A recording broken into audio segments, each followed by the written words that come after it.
real, n ini dihilangkan aja ini.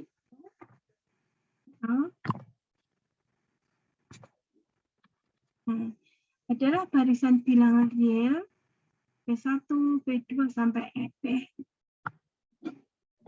Ya. Nah, himpunan semua n tuple terurut disebut ruang n, ya.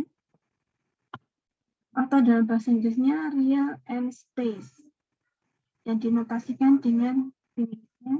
Dengan R dipangkatkan n. Ya. Nah, ini dimaksud dengan ruang n. Ya. Nah, sekarang operasi dalam ruang n. Nah, sekarang definisinya, ya. Jadi vektor V itu akan sama dengan ini komponen vektornya, ya, V1, V2 sampai Vn, dan vektor yang lainnya W, ya, komponen juga W1 sampai Wn. Ini ada di dalam ruang Rn, dikatakan ekivalen jika, ya, V1 sama dengan W1, ya, komponen, ya, komponen V1 sama dengan komponen W1 dan seterusnya. Ya, jadi ini ekspansi dari ruang 2 dan 3 tadi. Ya. Kemudian perkalian dengan skala, ya, penjumlahan, perkalian dengan skala, dan seterusnya, ya, itu merupakan pengembangan dari rumus-rumus tadi dengan dimensinya tidak hanya sampai 2 dan 3, tapi sampai n. Nah, ini kalau digambarkan dengan grafik. Ya. Oke, jadi kalau penjumlahan, ya, kita jumlahkan masing-masing komponen vektornya. Kalau perkalian skalar, ya, kita kalikan skala dengan masing-masing komponen vektornya. Oke.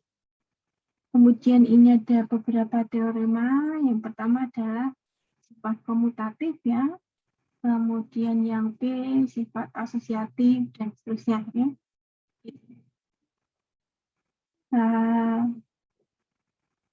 Oke, bisa dibaca sendiri nanti, ya.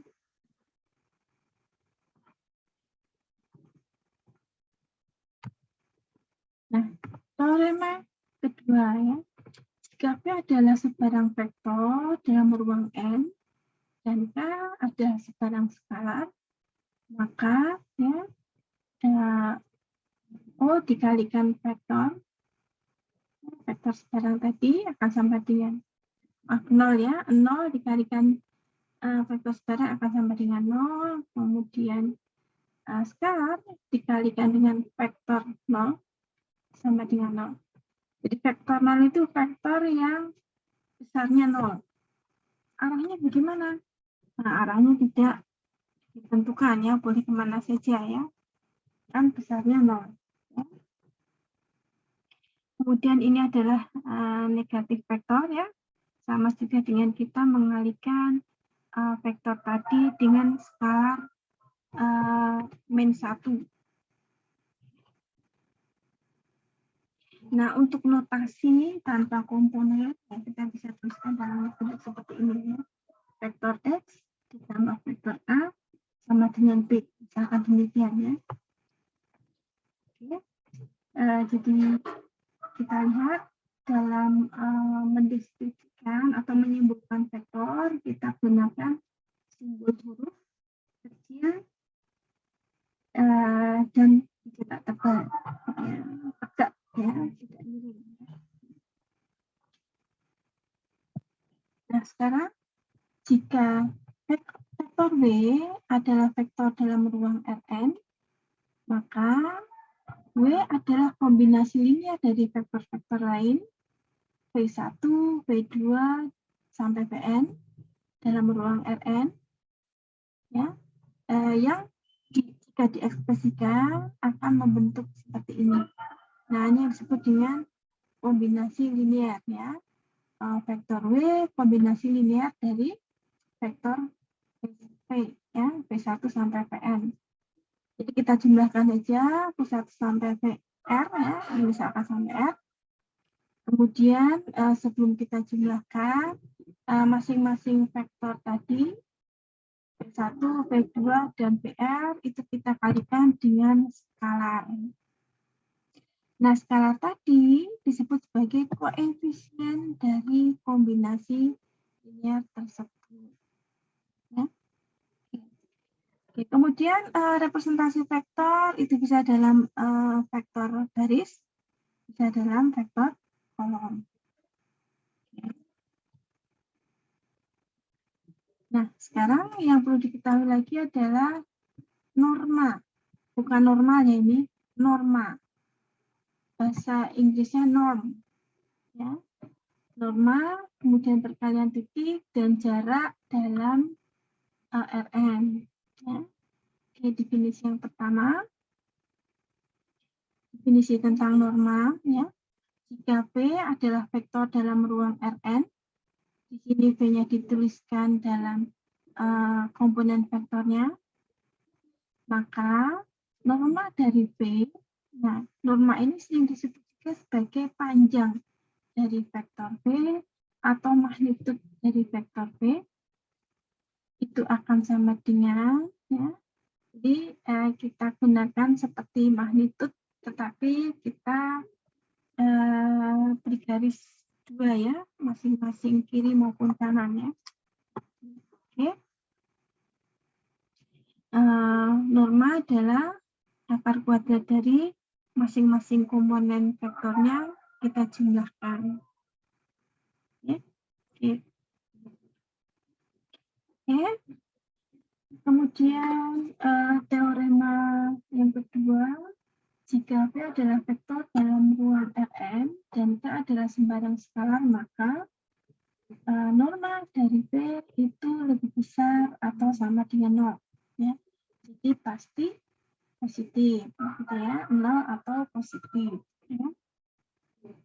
Norma hanya akan bernilai 0 jika dan hanya jika vektornya merupakan vektor 0. Nah, kemudian perkalian vektor dengan skalar, ya, untuk normanya kita akan kalikan skalar tadi, nilai magnitudnya, positifnya ya, dikalikan dengan norma dari vektor. Nah, ini mungkin yang perlu diperhatikan ya. Jadi ini akan dipakai terus ya. Ya, pengertiannya maksud saya. Yang disebut dengan vektor satuan atau kalau bahasa Inggrisnya ya unit vektor. Ini vektor apa sih? Nah, vektor satuan adalah vektor dengan norma sama dengan 1. Ya.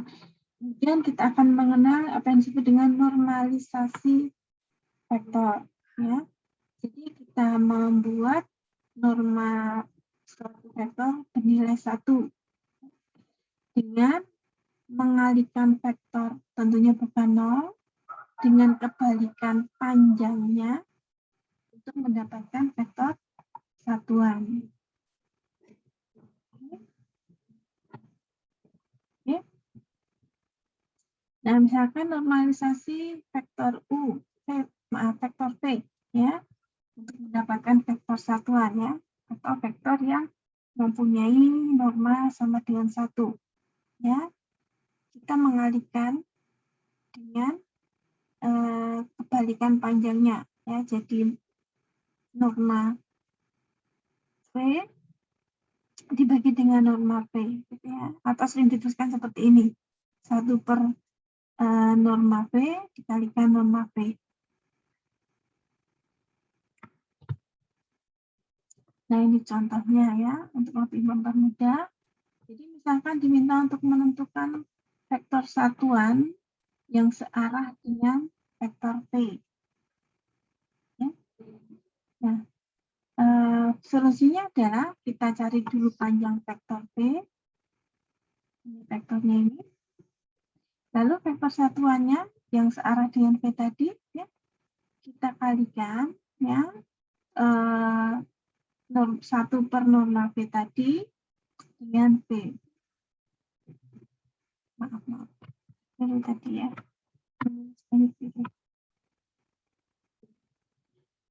Ini mengalihkan vektor bukan 0 dengan kebalikannya, ya, berarti yang ini harusnya vektor ya.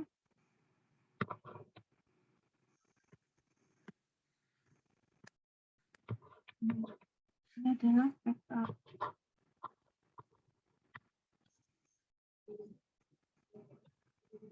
Oke. Nah, sekarang vektor satuan baku, ya, atau standar unit vektor. Ini adalah vektor satuan dalam arah sumbu koordinat positif, ya, baik pada sistem R2 maupun pada sistem R3. Ya. Nah, kalau di dalam sistem R2, kita sering gunakan notasi I dan J, ya. Jadi vektor satuan I, komponennya adalah 1,0, ya. Vektor satuan J, ya, satuan baku J, komponennya adalah 0,1. Ya. Kemudian untuk notasi untuk dimensi 3 atau R3 seperti ini ya. Ini untuk komponen I, vektor satuan I, ya, komponennya 100, vektor satuan standar J, komponennya 0,1 dan seterusnya. Dan kalau kita lihat dalam bentuk grafiknya adalah seperti ini. Ini koordinatnya.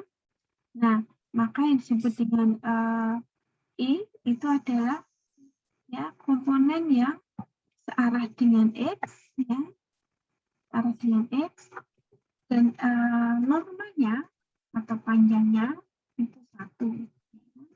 Kemudian kalau yang searah dengan Y itu J, ya, arahnya sama dengan Y dan normanya 1. Kita bisa ekspansi ke dimensi 3 dimensi. Ya. Oke. Setiap vektor, ya, misalkan vektor P, ya, tentu dia akan mempunyai komponen vektor. Nah, di sini contoh komponen vektornya adalah V1, V2, ya, dalam R2, contoh di sini, ya. Dan setiap vektor, misalkan untuk yang R3 saya gunakan vektor V, ya, maka dapat diekspresikan vektor satuan baku, ya, V. Jadi vektor itu bisa diekspresikan sebagai kombinasi linear dari vektor satuan baku. Oke, perhatikan V ini komponennya V1 dan V2 bisa dikatakan sebagai kombinasi linear dari vektor satuan baku. Nah, ini vektor satuan baku I, ini vektor satuan baku J, ya. V1, ya, dikalikan dengan vektor satuan I, kemudian V2 dikalikan dengan vektor satuan J. Kemudian berlaku juga untuk R3. Nah, sekarang kalau N-nya tidak 2 dan 3, tetapi lebih dari itu N, maka untuk kasus ini, vektor satuan baku seringkali dinotasikan dengan huruf E. Ya. Ya, karena ada sampai N, ya, N arah kan berarti, maka kalau kita mau menggunakan huruf seperti IJ, kemudian IJK, dan seterusnya kan tidak mungkin kalau panjang sekali ya vektornya, atau dimensinya banyak, sehingga kita gunakan standarnya adalah huruf E kecil cetak tebal. Ini vektor satuan baku E1, ini komponen vektornya, ini E2, komponen vektornya, dan seterusnya. Sama ya, bahwa setiap vektor itu dapat diekspresikan sebagai kombinasi linear dari vektor satuan baku. Nah, ya.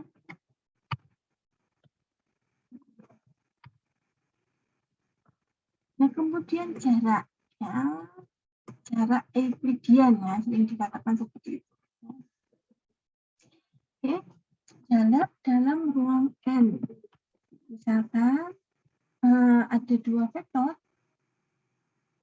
U dan vektor V dalam ini ditunjukkan titiknya ya, adalah titik-titik dalam ruang Rn ya. Jarak antara U dan V dinotasikan dengan Y kemudian dalam kurung UV dan definisikan sebagai norma dari ya, U dikurangi V. Norma tadi apa? Komponen-komponen kuadrat dijumlahkan kemudian dicari aknya. Ya.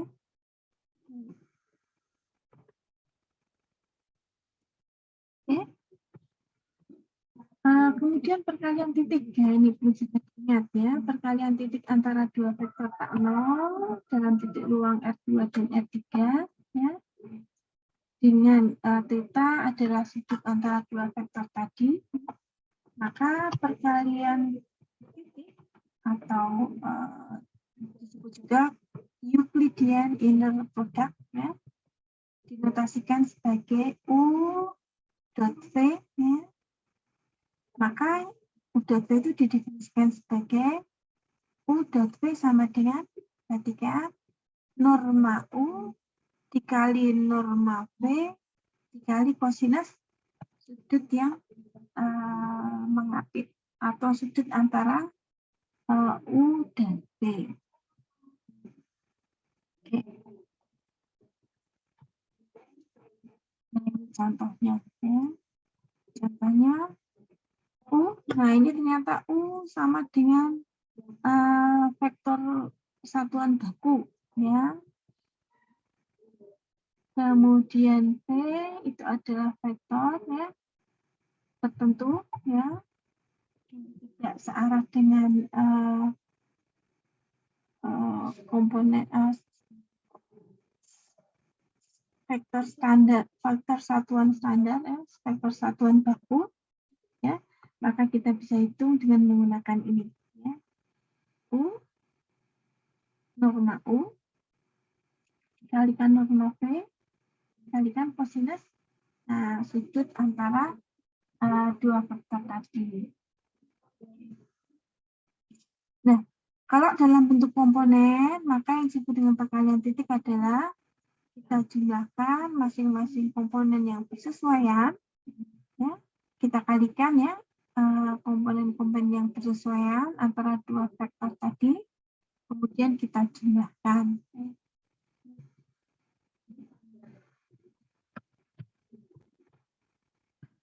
Nah, beberapa definisi ya, yang ini tadi definisi Euclidean inner product. Ya. Kemudian ada beberapa teorema simetri, kesimetrian ya.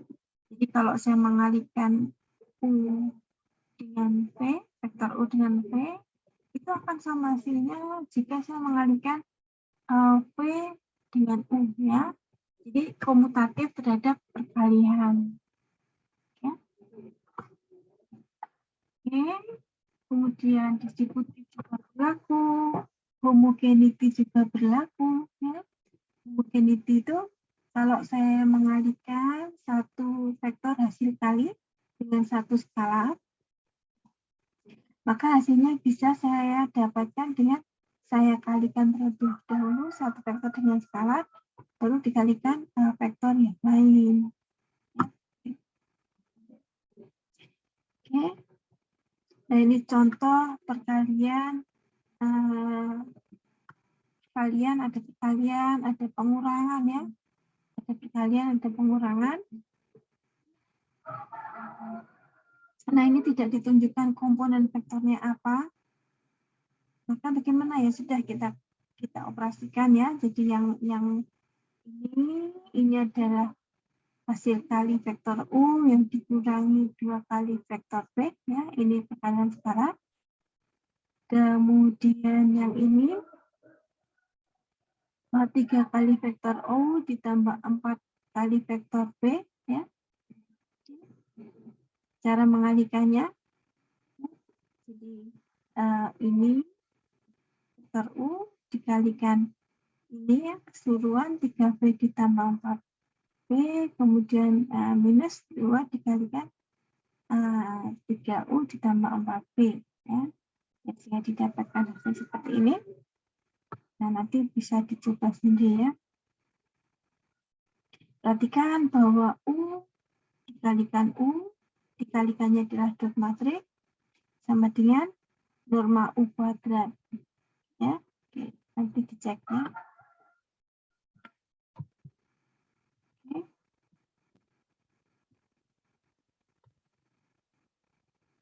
Nah, ini ada beberapa teori. Yang pertama adalah Cauchy-Schwarz inequality atau pertidaksamaan Cauchy-Schwarz ya.